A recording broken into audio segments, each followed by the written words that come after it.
एक गांव में दो मित्र नकुल और सोहन रहते थे। नकुल बहुत धार्मिक था और भगवान को बहुत मानता था, जबकि सोहन बहुत मेहनती था। एक बार दोनों ने मिलकर 1 बीघा जमीन खरीदी, जिससे वह बहुत फसल उगाकर अपना घर बनाना चाहते थे। सोहन तो खेत में बहुत मेहनत करता, लेकिन नकुल कुछ काम नहीं करता, बल्कि मंदिर में जाकर भगवान से अच्छी फसल के लिए प्रार्थना करता। इसी तरह समय बीतता गया। कुछ समय बाद खेत की फसल पक कर तैयार हो गई, जिसको दोनों ने बाजार ले जाकर बेच दिया और उनको अच्छा पैसा मिला। घर आकर सोहन ने नकुल को कहा कि इस धन का ज्यादा हिस्सा मुझे मिलेगा, क्योंकि मैंने खेत में ज्यादा मेहनत की है। यह बात सुनकर नकुल बोला, नहीं, धन का तुमसे ज्यादा हिस्सा मुझे मिलना चाहिए, क्योंकि मैंने भगवान से प्रार्थना की, तभी हमको अच्छी फसल हुई।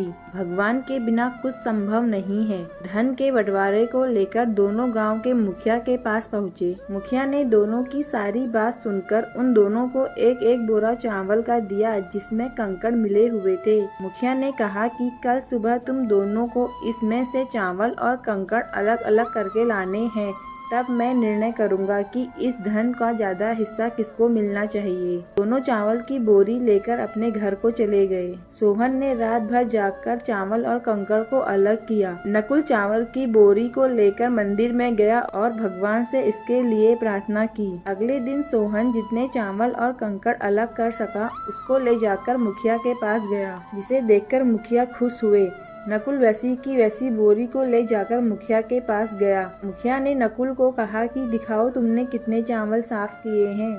नकुल ने कहा कि मुझे भगवान पर पूरा भरोसा है, चावल साफ हो गए होंगे। जब बोरी को खोला गया तो चावल और कंकड़ वैसे के वैसे ही थे। जमींदार ने नकुल को कहा कि भगवान भी तभी सहायता करते हैं जब तुम मेहनत करते हो। इसके बाद नकुल भी सोहन की तरह खेत में मेहनत करने लगा और अब की बार उनकी फसल पहले से भी अच्छी हुई। इस कहानी से हमें यह सीख मिलती है कि हमें कभी भी भगवान के भरोसे नहीं बैठना चाहिए। हमें सफलता प्राप्त करने के लिए मेहनत करनी चाहिए। दोस्तों, अगर आपको मेरी कहानी पसंद आए तो प्लीज लाइक एंड सब्सक्राइब करें।